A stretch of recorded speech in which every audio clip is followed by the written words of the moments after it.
फिलहाल में ही इंटरनेट पे एक नाम तुमने सुना होगा, पी डी डी। बेसिकली एक हिप हॉप आर्टिस्ट भी है जो कि एक लेबल भी चलाता है, और तुमने बहुत सारे सेलिब्रिटीज़ के साथ इसको घूमते फिरते हुए देखा होगा। और अभी इतनी सारी कंट्रोवर्सीज इसके अराउंड हैं जो कि तुम्हारा दिमाग हिला कर रख देंगी। आज की इस वीडियो में तुमको बहुत सारी चीज़ें एक्सप्लेन करने वाला हूँ, जो उन डॉट्स को तुम कनेक्ट करोगे तो तुमको ये चीज़ समझ आ जाएगी कि पी डी डी एक नॉर्मल इंसान या फिर आर्टिस्ट नहीं है। इतनी सारी चीज़ें छुपी हुई हैं जिससे हम लोग अनजान हैं।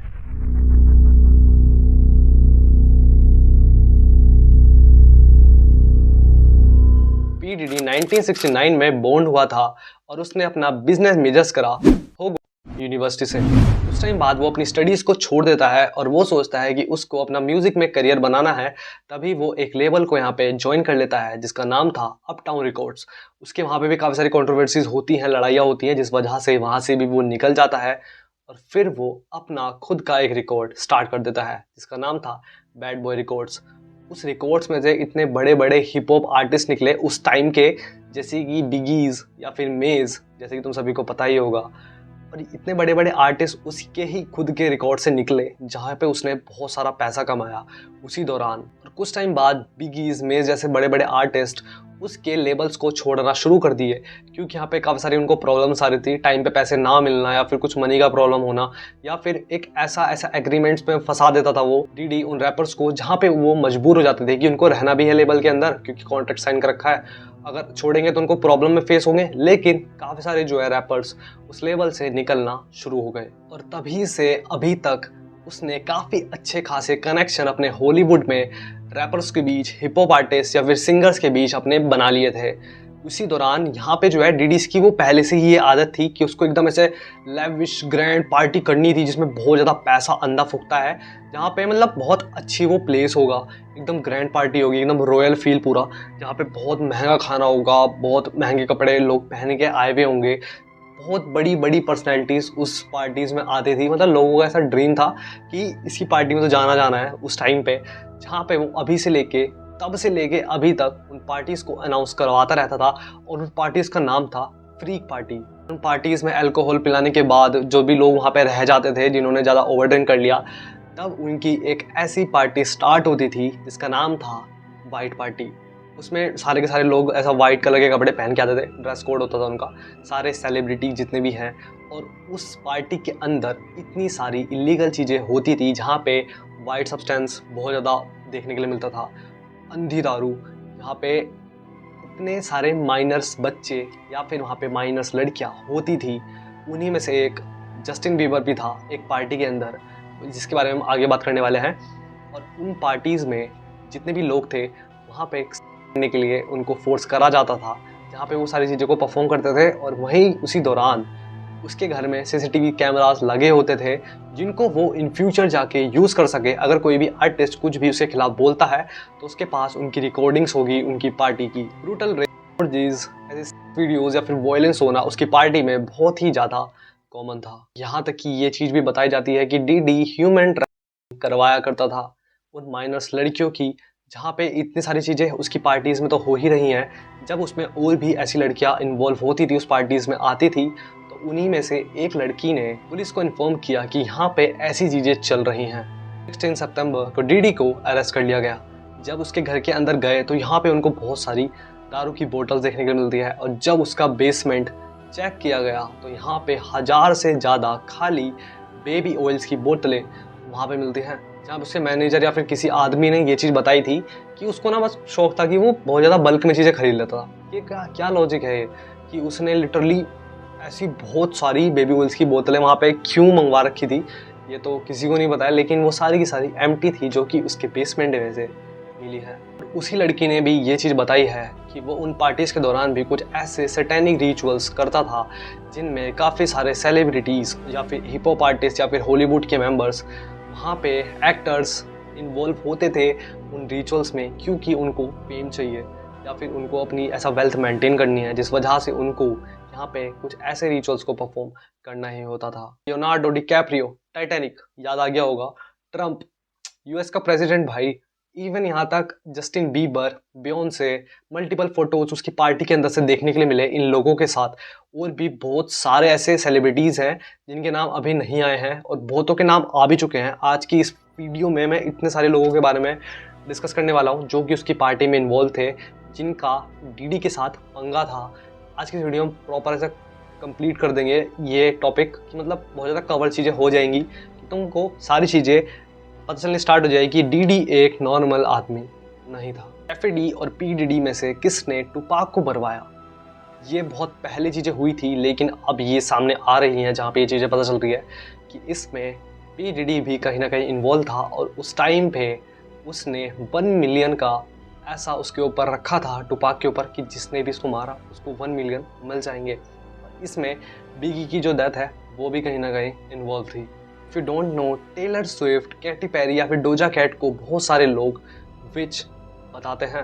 उनका ऐसा मानना है कि उन्होंने लिटरली उनको कॉन्सर्ट पे प्ले करते हुए उनको कुछ ऐसी चीज़ें लगी कि ये बहुत ज़्यादा अजीब है, जिनमें उनको विचेस दिखनी स्टार्ट हुई। बहुत सारे लोगों का ये मानना है, इंटरनेट पर तुम जाके सर्च करोगे तो तुमको पता चल जाएगा कि बहुत सारे लोग बिलीव रखते हैं इस चीज़ में कि वो एक जेन्युइनली एक विच है, जो कि बहुत ज़्यादा वियर्ड है। मल्टीपल टाइम्स ये चीज़ देखी गई है उनके म्यूज़िक में भी, और साथ ही में कॉन्सर्ट्स को प्ले करते हुए उसी दौरान वो कुछ ऐसे सैटेनिक रिचुअल्स करते हैं। ये सारे के सारे वो तीनों आर्टिस्ट, जिस वजह से ये चीज़ कंफर्म होती है कि ये भी कहीं ना कहीं इन्वॉल्व है इन रिचुअल्स में। एक कंट्रोवर्सी तुमने सुनी ही होगी टेलर स्विफ्ट के साथ, जब वो अपना ग्रैमी लेने गई थी तब ही कान्ये वेस्ट आके उसी दौरान बियोंसे की तारीफ करने लग जाते हैं, क्योंकि इसमें बियोंसे भी इन्वॉल्व है पीडीडी के साथ साथ। पीडीडी अकेला नहीं है, बियोंसे भी बताया जा रहा है कि बियोंसे भी है, और साथ में जो बियोंसे का हस्बैंड था जीजी वो भी इन्वॉल्व है, जिसके बारे में हम आगे बात करने वाले हैं। तो ये चीज़ें सेंस बनाने स्टार्ट कर देंगी अभी से। जस्टिन बीबर शुरुआत में जब फेमस होना स्टार्ट हुआ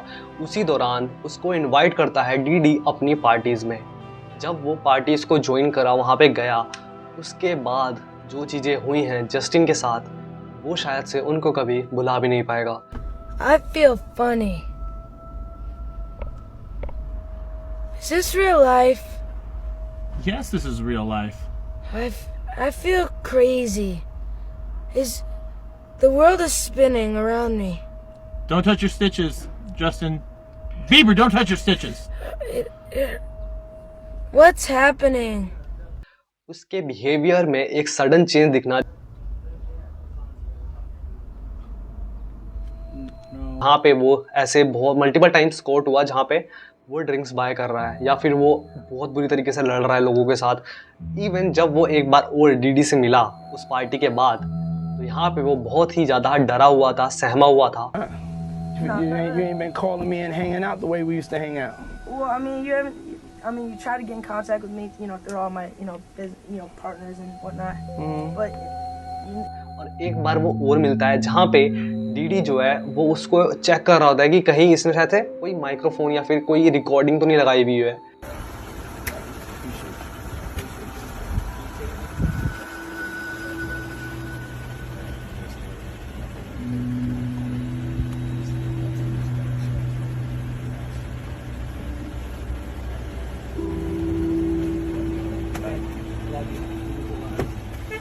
कि शायद से ये राज बाहर आ जाए कहीं ना कहीं। लेकिन एक लड़की ने ये चीज़ भी क्लेम करी थी कि उसने जस्टिन बीबर को उस वाइट पार्टी में उस रात देखा था, वो भी नेक्ड, जबकि वो एक उस टाइम पे माइनर था। ये सारी चीज़ें देखी थी हॉलीवुड सेलेब्स क्लोई कार्डिशन ने। जब वो ऐसा वाइट पार्टी के लिए उसको भी इनविटेशन आया था और जब उसने वहाँ पे जाके विजिट करा तो उसको देखने को मिलता है कि वहाँ पे सब के सब लोग उस पार्टी में निक्ड हैं, और साथ ही में वहाँ पे एक छोटा सा लड़का जिसने उसको रिसेंटली फेमस होते हुए देखा था, जस्टिन बीबर, उसको वहाँ पे देखने के लिए मिलता है। और उसने ये चीज़ क्लेम करी है कि उस पार्टी में उस रात उस दिन जस्टिन बीबर भी था। रिसेंटली ही जब जस्टिन बीबर से इन चीज़ों के बारे में और बातचीत होनी स्टार्ट हुई तो उसने यहाँ पे क्लियरली इन चीज़ों के बारे में बात करने के लिए डिनाई कर दिया कि It was hard for me being that young and being in the industry and not knowing where to turn and everyone, telling me they love me and, मेरे को इन चीज़ों से रिलेटेड बिल्कुल भी बात नहीं करनी है, क्योंकि उसका जो पास्ट है वो बहुत ही ज़्यादा खराब था टीडी को और उसकी पार्टीज़ को लेकर।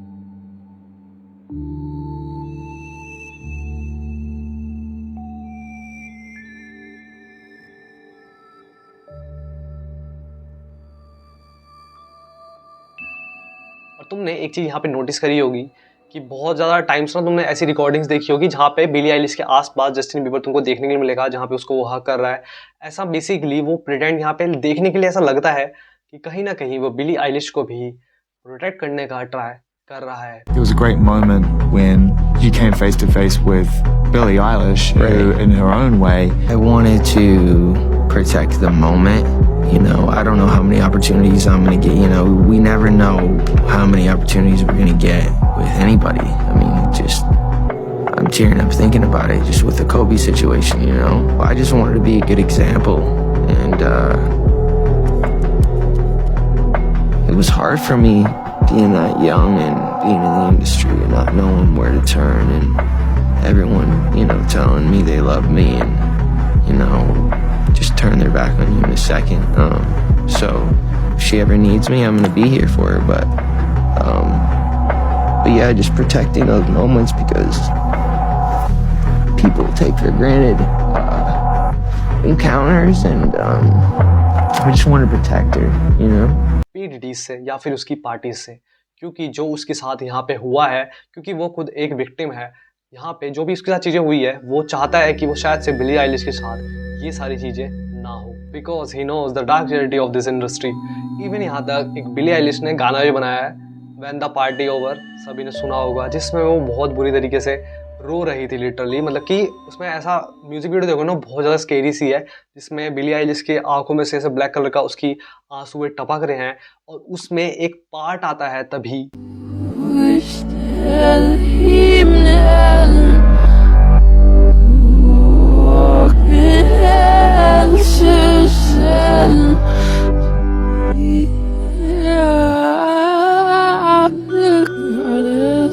तुमको सुनने के लिए मिलता है I wish tell him in the hell. मतलब जब तुम उसको रिवर्स कर सुनोगे तो तुमको ऐसा एक मैसेज छुपा हुआ तुमको उनके गानों में दिखेगा कि तुमको ये सारी चीज़ें कहीं ना कहीं सेंस बनाने स्टार्ट कर देगी कि बिली आइलिश भी उसकी पार्टीज़ में इन्वॉल्व होती थी, और इवन यहाँ तक जस्टिन बीबर उसको प्रोटेक्ट करने का ट्राई करता है, बट उसके साथ भी कुछ ना कुछ ऐसी चीज़ें हुई भी हैं जो कि वो अपने गानों के थ्रू लोगों को बताना चाहती है। इवन अगर वो सामने से आगे बताएंगी सारी चीज़ों को तो शायद से उसको भी कहीं ना कहीं मरवा दिया जाएगा।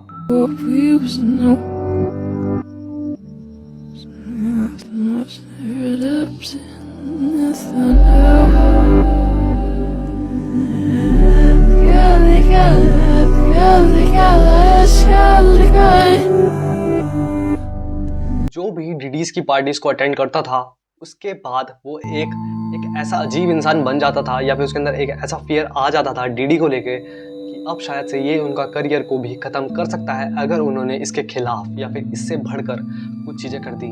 जैसे कि लिल नाज एक्स, सभी को पता है ओल्ड टाउन रोड, सभी ने गाना सुना होगा, ये बहुत ज़्यादा टिकटॉक पे उस टाइम पे वायरल हुआ था, जहाँ पे वो पहले एक नॉर्मल इंसान था, जब उसने उसके बाद वो पार्टीज़ को ज्वाइन करना स्टार्ट किया, जहाँ पे उसके पास भी इन्विटेशंस आने स्टार्ट हुए, उसके बाद इतना ज़्यादा वियर्ड चीज़ें तुमको देखने के लिए मिलेगी लिल नाज एक्स के साथ होते हुए, या फिर उसने कुछ ऐसे मैसेजेस अपने म्यूज़िक्स में दिखाए हैं लोगों को। एक तो एक नॉर्मल वीडियो था जिसमें उसने अपलोड किया हुआ है जहाँ पे सिर्फ फुल लेटा हुआ है और लिल नाज एक्स उसमें प्रेग्नेंट है, सिर्फ उसमें वो म्यूज़िक भी नहीं है, उस पर इतने ज़्यादा व्यूज़ हैं। उसी के बाद कहीं ना कहीं शायद से वो भी डीडीज की पार्टी में उन रिचुअल्स में इन्वॉल्व था। वीडियो है लिल नाज एक्स गिव बर्थ, और एक वीडियो और भी है, म्यूजिक वीडियो है बेसिकली, जिसके अंदर वो ट्रांसजेंडर बना हुआ है और वो जीसस का रोल प्ले कर रहा है। ये कितना ज़्यादा वियर्ड है कि वो एक जीसस को ऐसे नीचा दिखा रहा है, वो शायद से कहीं ना कहीं इन सब चीज़ों में इन्वॉल्व है। तुमने एक चीज़ और भी देखी होगी, जिस वीडियो के अंदर वो लूसीफर को लैप डांस भी दे रहा था, वो भी गाना काफ़ी ज़्यादा फेमस है। इवन केसी वेंचुरा जो कि एक्स गर्लफ्रेंड थी डीडी की, उसने भी उसके ऊपर केस किया था फिजिकल अब्यूज़, फिजिकल वायलेंस का, जहाँ पे उसने मल्टीपल टाइम्स उसको मारा गया था यहाँ पे। और बेसिकली डीडी उसको ऐसे फोर्स करता था कि उसको एक रैंडम इंसान के साथ, काफ़ी सारे बाहर के लोगों के साथ करते हुए उन लोगों को रिकॉर्ड करता था अपनी खुद की गर्लफ्रेंड के साथ। ये कैसी एक फैटिश है, या फिर वो उसको ऐसा दबाने की ट्राई करता था कि उसके पास ऐसी कुछ फुटेजेस होंगी तो वो जो चाहेगा वो कैसे से करवा सकता है। और एक बार उनकी इसी कारण काफ़ी ज़्यादा लड़ाई होनी स्टार्ट हुई, जहाँ पे उसको काफ़ी ज़्यादा उसने मारा, बट इसका कोई भी एविडेंस अभी तक सामने नहीं आया था।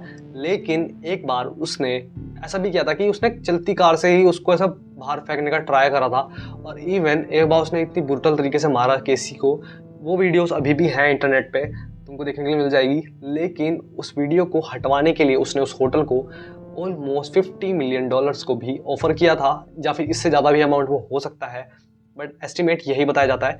लेकिन वो वीडियो तो एक बार बाहर आ ही गई थी। पी डीडी ही सिर्फ इन्वॉल्व नहीं है ऐसी पार्टीज को करवाने के लिए या फिर इन सभी चीज़ों में हाथ देने के लिए, साथ ही में उसके जे-ज़ी और साथ ही में बियोंसे जो कि उसकी वाइफ है, ये तीनों लोग हैं जो कि इन सब चीज़ों में इन्वॉल्व हैं। लेकिन जो अभी तक सबसे बड़ा नाम निकल के आ रहा है वो सिर्फ पी डीडी ही है। बियोंसे, जैसे कि तुम सभी को पता है, उसके गानों में भी काफ़ी सारे ऐसे रेफरेंसेस देखने के लिए मिले हैं। 2013 के कॉन्सर्ट में उसने हैंड सिंबल्स दिखाए और ये चीज़ भी वहाँ पे रिकॉर्ड हुई थी। और इवन यहाँ तक जब भी उसको ग्रैमी अवार्ड्स मिले, बहुत सारे ग्रैमी अवार्ड्स तुम सभी को पता है मिले हैं, ऑलमोस्ट वो 30 से 33 हैं, मेरे को ऐसा कंफर्म एक नंबर नहीं पता है। लेकिन इतने सारे ग्रैमी अवार्ड सिर्फ एक ही आदमी को मिलना, एक ही औरत को मिलना जो कि बियोंसे है, और इवन जो उसकी डॉटर भी है उसके नाम में भी एक तो 4 आता है, 4 के बारे में हम आगे बात करने वाले हैं अभी। लेकिन जो उसकी डॉटर थी उसने सिर्फ एक गाने में फीचर किया था, एक बहुत छोटा सा सेगमेंट है जहाँ पे बियोंसे का गाना है, उसकी डॉटर भी उसके अंदर फीचर थी। सिर्फ उसका अभी तक एक भी गाना नहीं आया है उस लड़की का, वो बहुत छोटी है, और इवन उस तक को यहाँ पे ग्रैमी अवार्ड मिला था। लोग तरस जाते हैं भाई ग्रैमी के लिए, अभी तक इंडिया से नहीं मिला है भाई जल्दी से किसी को भी, ठीक है। और बाहर वाले रैपर्स को, बियोंसे को एक के बाद मिले जा रहे हैं। और इवन यहाँ तक जितने भी आर्टिस्ट उस टाइम पे goes to Lizzo for About Damn Time. Beyonce, woo, my life. You sang that gospel medley, and the way you made me feel, I was like, I want to make people feel this way with my music. Famous हो रहे थे अपने गानों की वजह से। जब भी उनको ग्रैमी अवार्ड्स दिया जाता था तो यहाँ पे वो हमेशा बियोंसे का नाम लेते थे, जहाँ पे वो उसको थैंक यू बोल रहे हैं, उसको डेडिकेट कर रहे हैं अपना। और इवन यहाँ तक एक आर्टिस्ट ने तो अपना ग्रैमी अवार्ड ही तोड़ के आधा बियोंसे को दे दिया था।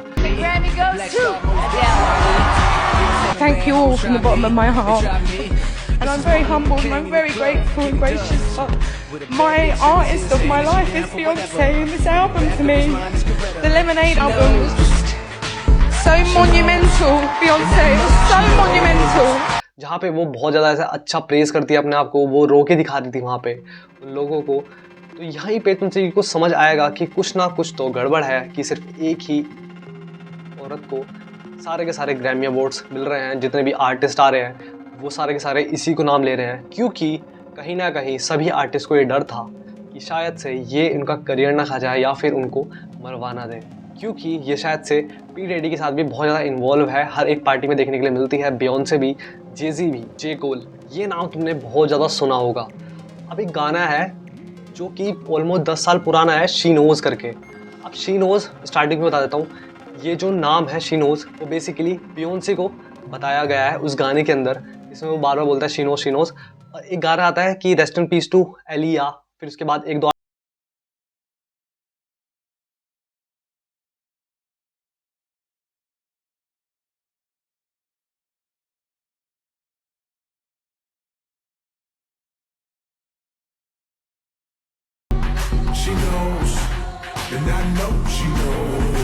बेसिकली यहाँ पे उसने 10 साल पहले ही जब उसने ऐसी पार्टीज को अटेंड किया होगा डीडी की, तो उसको सारी चीज़ें कहीं ना कहीं से सारी चीज़ें पता चली होंगी कि इनकी मौत में जो है, इनकी डेथ में इन लोगों का नाम है, बियोंसे का नाम है, डीडी का नाम है, जे-ज़ी का नाम है।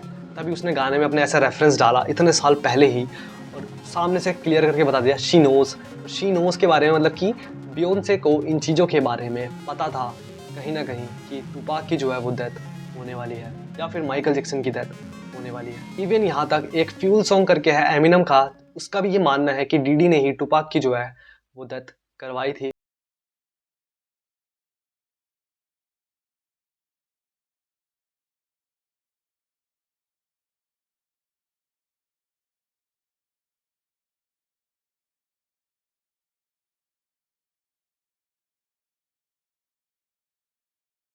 चीज़ें बोलता है रेस्ट इन पीस टू बिगी, और उसको कहीं ना कहीं ये चीज़ का बिलीव था इसके पीछे कहीं ना कहीं डीडी का ही हाथ है। और एक गाना और है किल शॉट, जिसमें एक केली करके आर्टिस्ट है, एमिनम ने उसको डिस किया था। इवन यहाँ तक बिगी को भी उसने डिस किया था और उसके कुछ ऐसे लाइंस थे उस सॉन्ग के अंदर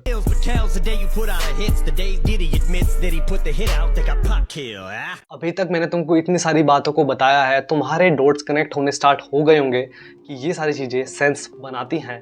जितनी भी हैं सारे के सारे आर्टिस्ट हैं वो सामने से कभी क्लेम नहीं करते हैं, अपने गानों के थ्रू चीज़ों को बाहर लाने की ट्राई करते हैं कि ये सच्चाई सबके सामने आनी चाहिए कि उस ऐसे डेथ मिस्ट्री के पीछे किसका हाथ था, या फिर बिगीज, टुपैक या फिर माइकल जैक्सन, इतने बड़े बड़े आर्टिस्ट हैं। इवन यहाँ तक XXX टेंटासियन की डेथ में भी ये इन्वॉल्व है, उसके बारे में हम आगे और भी ज़्यादा बात करने वाले हैं। इवन यहाँ तक जो माइकल जैक्सन का बेसमेंट था उसके नीचे से टनल मिली है जो कि सीधा घर जाती है डीडीज के।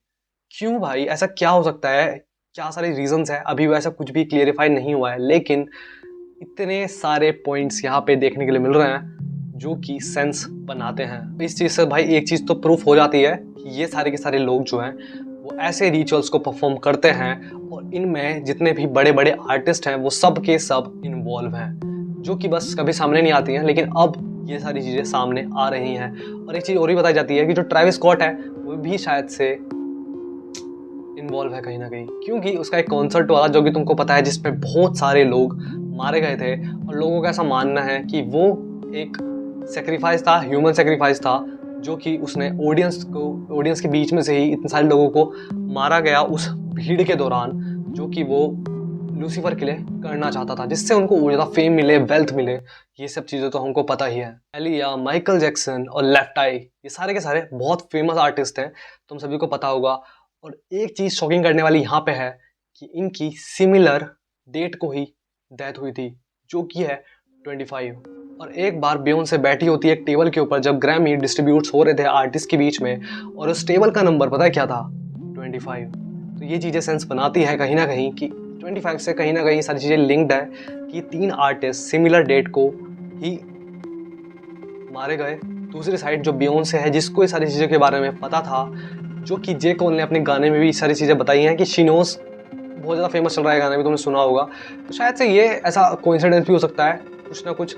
लेकिन 25 सारी चीज़ें दिख रही हैं, टेबल पे देखने के लिए मिली वो 25, और एक जगह और वो देखने के लिए मिलती है जहाँ पे जे-ज़ी जो कि उसका हस्बैंड है, और इवन यहाँ तक जो बियोंसे है वो एक जगह पे खड़े हुए थे, उसके पीछे एक बोर्ड था और वहाँ पे एक नंबर लिखा होता है काफ़ी बड़ा 25। ऐसे ही हमने यहाँ पे कुछ नंबर्स को कनेक्ट किया है। और दूसरी साइड एक चीज़ और भी है, यहाँ पे जो 3 नाम निकल के आते हैं, बियोंसे, पी डीडी जो कि अभी तक अरेस्ट हो चुका है, और दूसरा जे-ज़ी जो कि हस्बैंड था बियोंसे का। तो इनमें एक सिमिलर चीज़ है कि ये सारे के सारे 4 तारीख को ही बॉर्न हुए थे। बियोंसे हैं, उसको कहीं ना कहीं सारी चीज़ों के बारे में पता था कि टुपाक को और बिगी को मरवा दिया जाएगा इन फ्यूचर, जो कि डीडी के थ्रू। शायद से अभी ये चीज़ कंफर्म नहीं है कि वो डीडी ने ही करवाया है, लेकिन उसने जब 1 मिलियन का वहाँ पे प्राइस पूल रखा था लोगों के बीच में कि इतना पैसा मिलेगा, तो यहाँ पे वो लोग 4 तारीख को ही वो तीनों लोग बॉर्न हुए थे।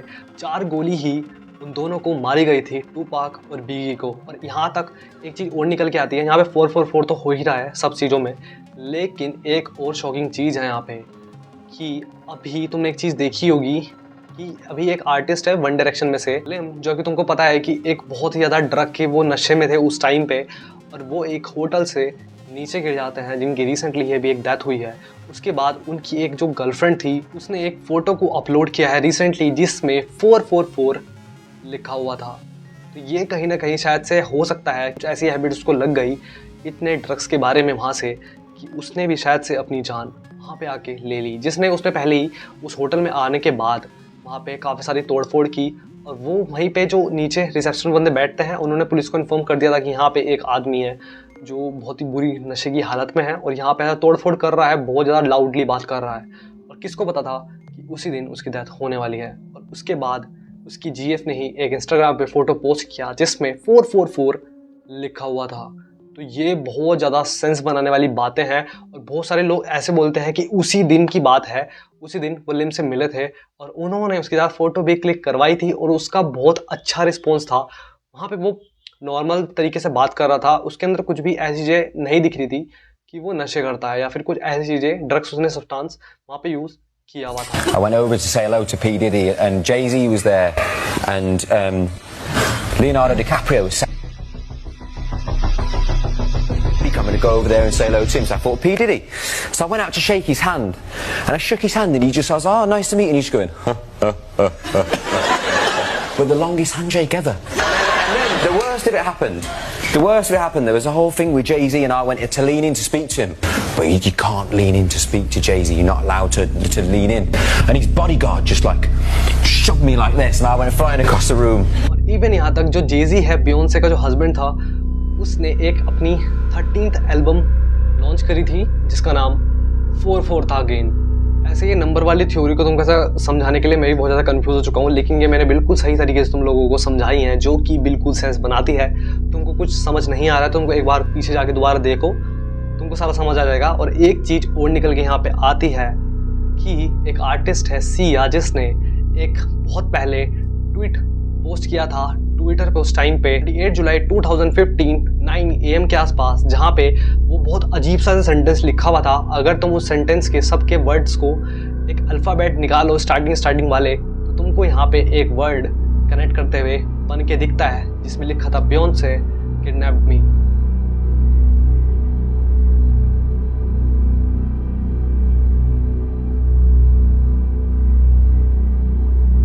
ये जितने भी सारे ऐसे नंबर्स हैं वो सेम ऐसा उनका डेथ हुआ एक ही नंबर पे 25 में, ठीक है। ऊपर से अभी रिसेंटली एक आर्टिस्ट है जो कि डेथ हुई, उसकी गर्लफ्रेंड ने 444 अपलोड किया, और वही वो 444 है जिस टाइम पे वो तीनों के तीनों लोग बिगी और बियोंसे एंड इवन जेजी पैदा हुए थे।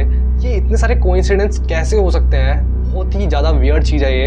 एक आर्टिस्ट सिया जिसने आके ट्विटर पे ऐसा पोस्ट कर दिया, और उसके सबके वर्ड्स को निकालो तो यहाँ पे देखने को मिलता है बियोंसे किडनैप्ड मी। इतना गंदा कोइंसिडेंस कैसे ही हो सकता है? इतने सारे आर्टिस्ट इसमें अपना नाम जुड़वाने से बहुत ज़्यादा दूर हो रहे हैं। Said to me, take your clothes off. And I said no. And I left. And they told me they were going to burn all my music. And they didn't stop.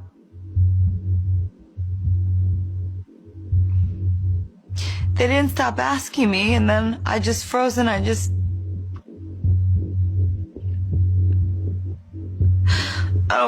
don't even remember.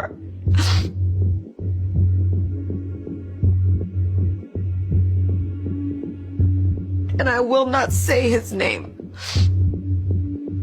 I understand this Me Too movement. I understand that some people feel really comfortable with this, and I do not. I do not ever want to face that person again. ऐसी इतनी खतरनाक parties उस जगह पे होती थी जहाँ पे इतना ब्रूटल तरीके से चीज़ें होती थी लोगों के साथ, आर्टिस्ट के साथ, इवन वहाँ पे उनको रिकॉर्ड कर लिया जाता था। ऐसे ऐसे ड्रग्स उस टाइम पे यूज़ होते थे उस पार्टीज में कि आज से पहले तुमने नाम नहीं सुना होगा कभी भी ऐसे ड्रग्स का।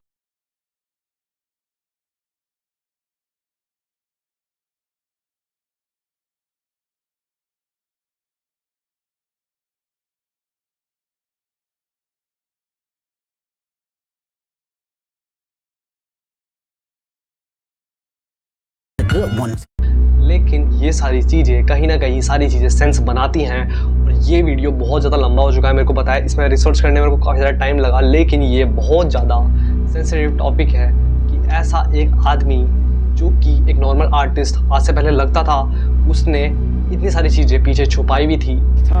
Tomorrow is time. It's time. What you gonna do to that thing, man? Yeah, they better tune in. They better tune in. Let's go.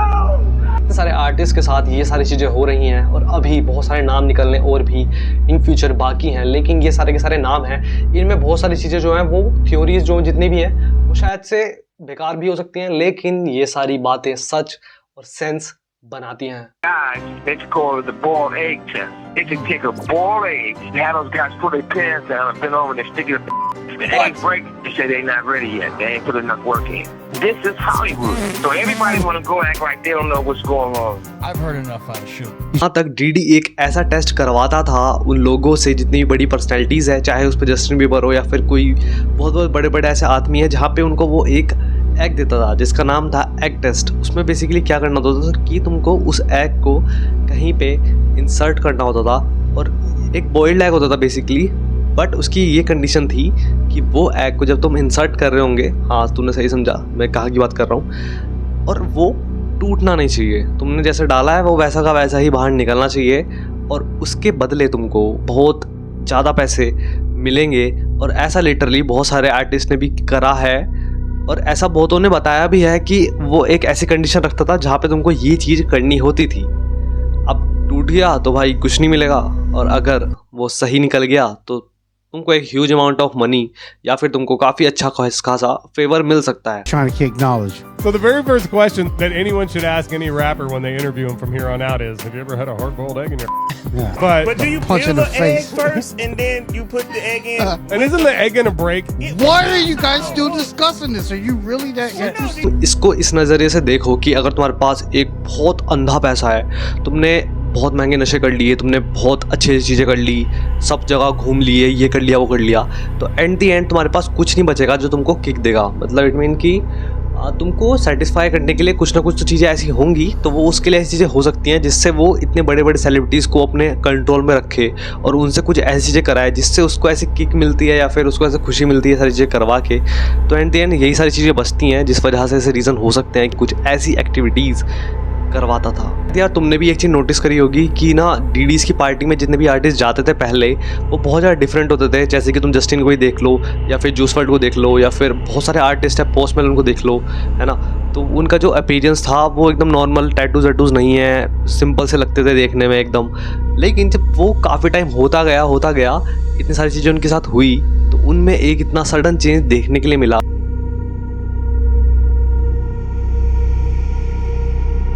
What's up? What's up? This is Beyonce on the red carpet with one of the hottest female artists out here, Miss Aaliyah. How you doing, girl? It's so good to see you again. You too. I definitely want to say thank you to Beyonce. The Lemonade album was just so monumental, Beyonce. It was so monumental and so well thought out. Up here, Beyonce. Whoo.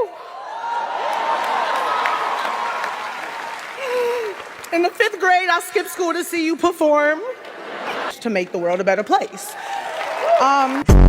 Yo, Taylor,